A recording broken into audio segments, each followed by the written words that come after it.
Welcome back to the adventure. Preston and I are back in the garage. And in this video, we're going to remove our stock X-Ray bumper and we're going to replace it with this guy right here. Problem is, that bumper is made for a Jeep JK.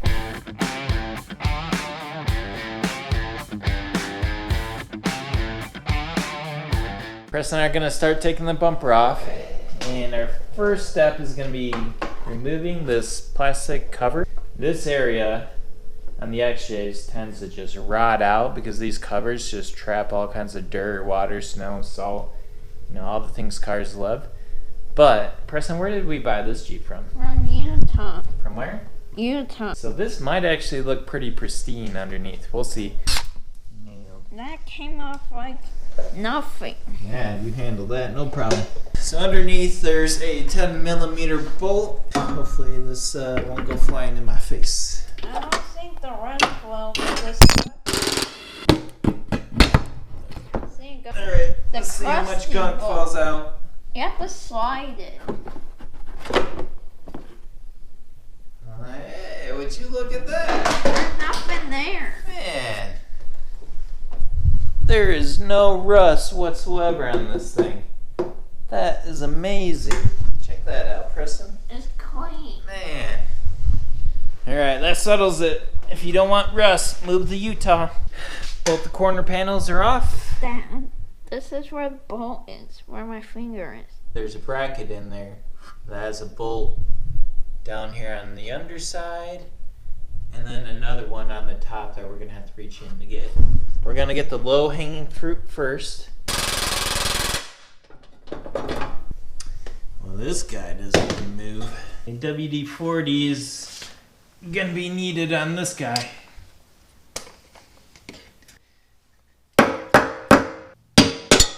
This bolt is being a big jerk face, so we're going to up our game and get Big Bertha out. And we're also going to be smart about this and actually get an impact socket. If and only if we have a 15mm, which I'm not 100% certain we do. Good news, we found a 15mm impact. Yeah, there we go. Okay.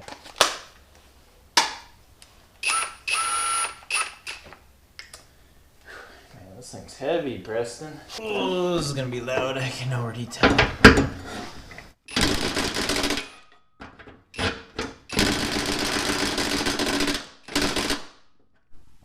It's not coming. All right, we're gonna up the power. We're on number 2.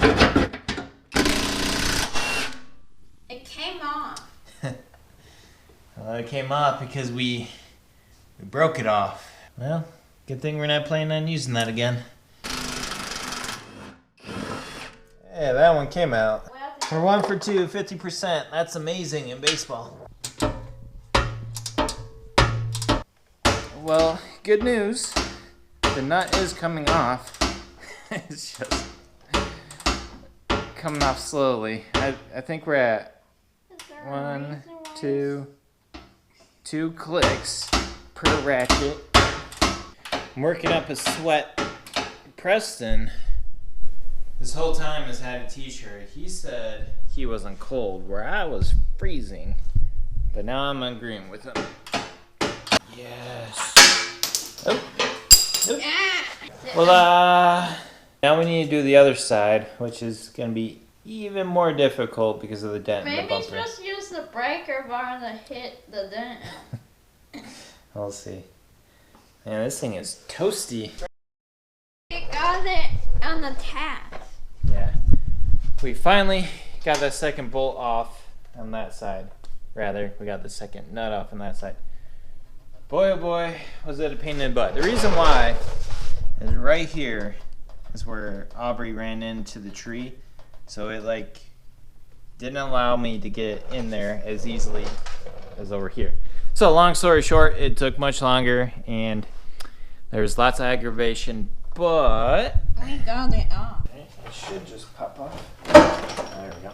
Maybe it just took a little. Ta-da! We got the actual bumper off, so now we can get to the brackets. Now for the brackets, there's 4 bolts on each side, or sorry, each bracket has 4 bolts, 2 on each side. There's a nut on the back side that we'll probably have to hold on to unless it's, that might be welded to the frame. We'll see. I'm going to spray some WD-40 on them because I do not want to break these ones off. That would just make our day really sad. Agreed? Green. All You right. got it off at one. Want to take that? Nice. So the nuts on the back side are welded to the frame, so that's good because they would have been hard to get a wrench back there. We got our bracket off. So if you were using a bumper designed specifically for a Jeep X-Shay, you could probably leave these on. We are not. We are using a bumper made for a Jeep JK, and these guys are gonna not work for us, so we're taking them off. Preston is asking about this right here. Do you know what that is, bud? The nut. Well, it's a nut, yes. So if you were to get an aftermarket hitch, or maybe this came factory, I'm not sure. The way those attached is they bolted on from underneath, and they had these little nut strips in there that they would bolt through. So that's what this is right here. Now on this side, either it broke off or it's shorter. I'm not really sure why they look different. I would have thought they would have been the same on each side, but that's going to present an issue for us because this is going to get in the way of what we're planning on doing.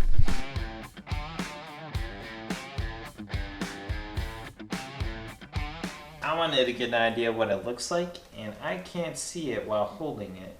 So I'm going to use you to take a video so that I can pause it and then see what it actually looks like. But that being said, it will go roughly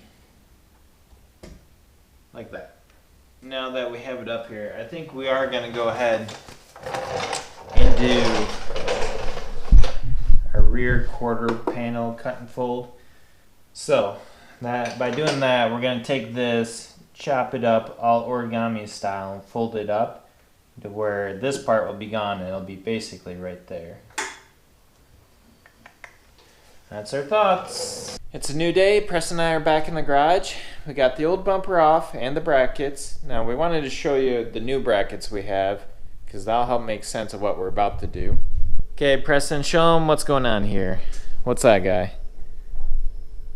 The old bracket. The old bracket, and it used these. Those are M10s. Those are pretty gnarly, huh? So what did we just buy? Yeah, we got these nice little shiny ones from Advanced Auto Parts. All right, our new bracket. What's going on here?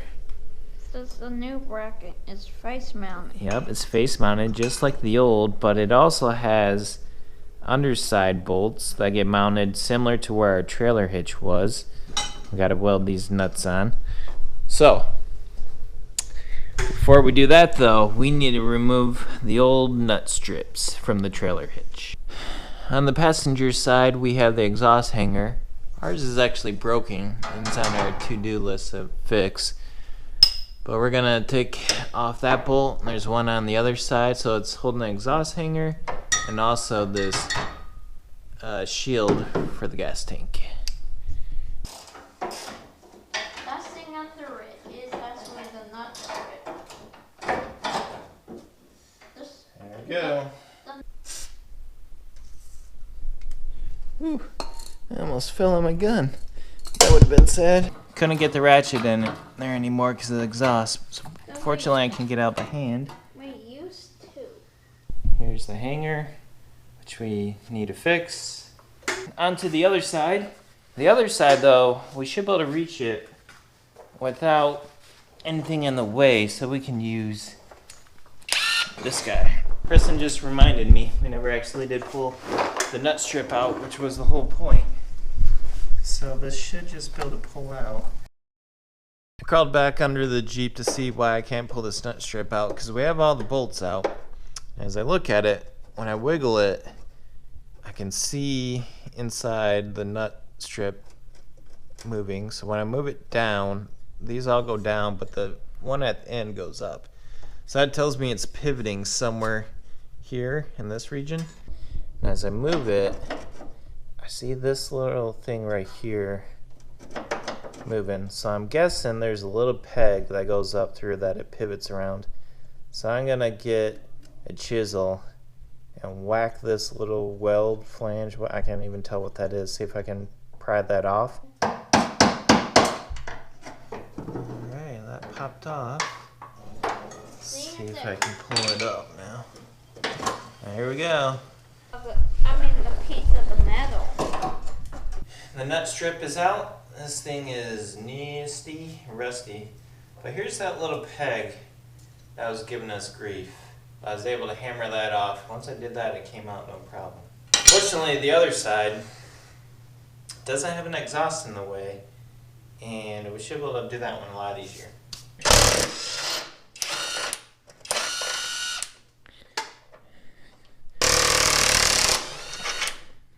Come on. I might need to get some needle nose pliers to get this out. Nope. Alright, looked like they just had a big plate washer in there with a bolt on the top. Not sure why it was different, but it was. You know what? We're gonna have to grab our magnet to get that one out. Do you know where our magnet is? Oh, I see it. Get in. The bolt is still on the washer. That's making it where you couldn't fit them both out.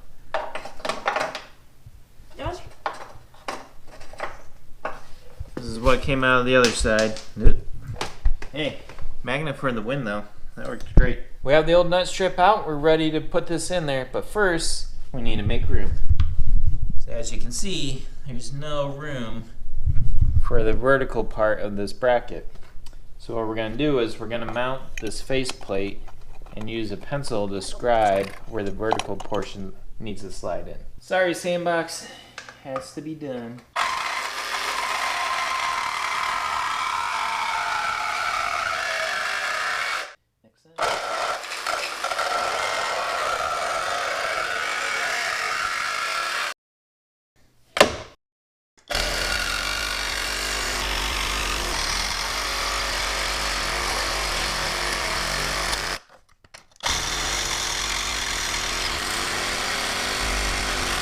Apparently I turned the camera off, but we cut out the rest of the bottom there. So this will slide in. So over here on the right side, see that right there? So that right there is probably meant to catch on the back side there. So we don't want to make a groove there or knock that off, because that's probably going to help with placement. We might have to make this a little bit wider at the top.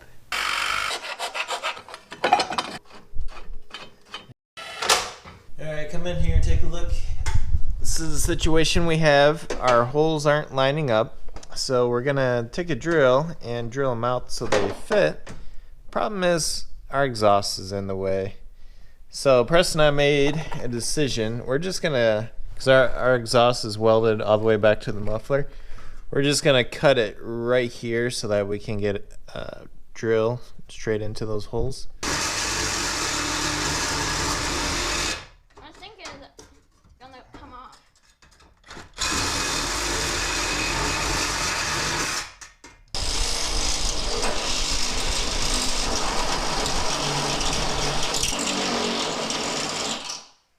Crease the holes, they line up now, in theory.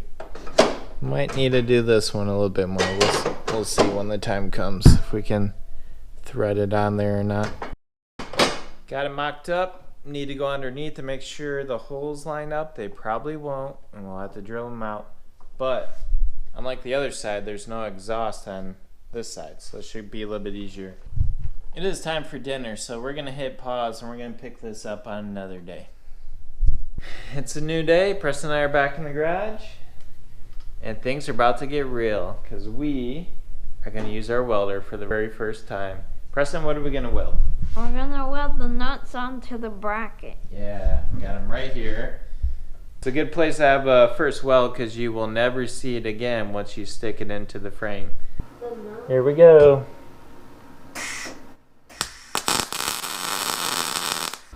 I made a tack weld.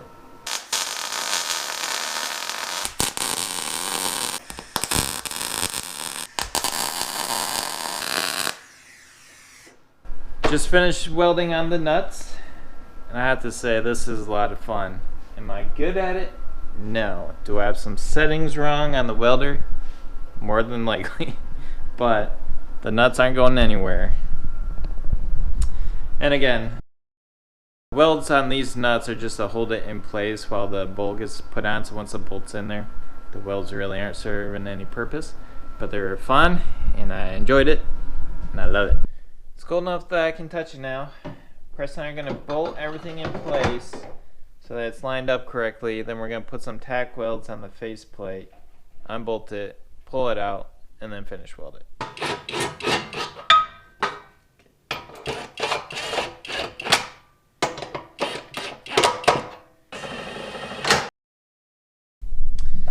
Everything is bolted in place and lining up where it needs to be, so now we're going to do some tack weld.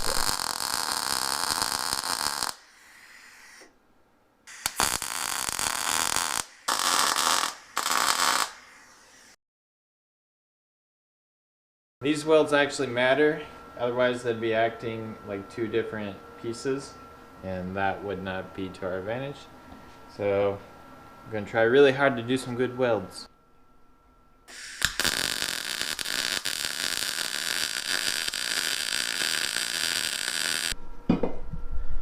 Funny enough, my best welds are on the sides that you'll never see again. But as a proof of concept, I'm going to drop this on the floor and see if they fall apart. Ow. Now my ears are Still together. That means it's good, right? We're cutting off this bracket part we don't need. That was loud.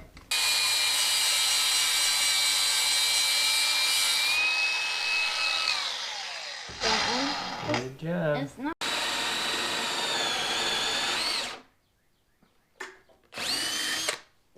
You're covered in sawdust now. Better you than me.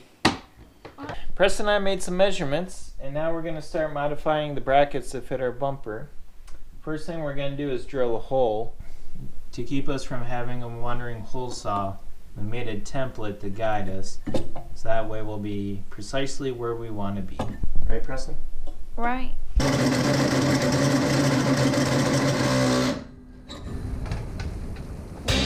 Only a little bit more.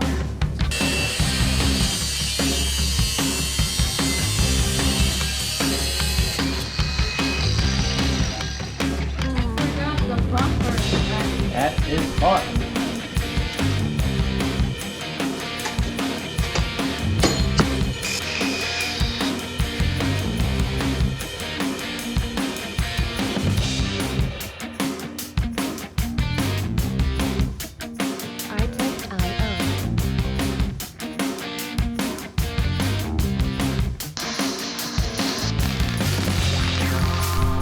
That good sharp dog. Ooh, I love that dog.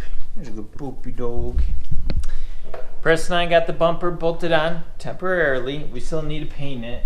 We're going to use some truck bed coating, but we're going to do that off camera.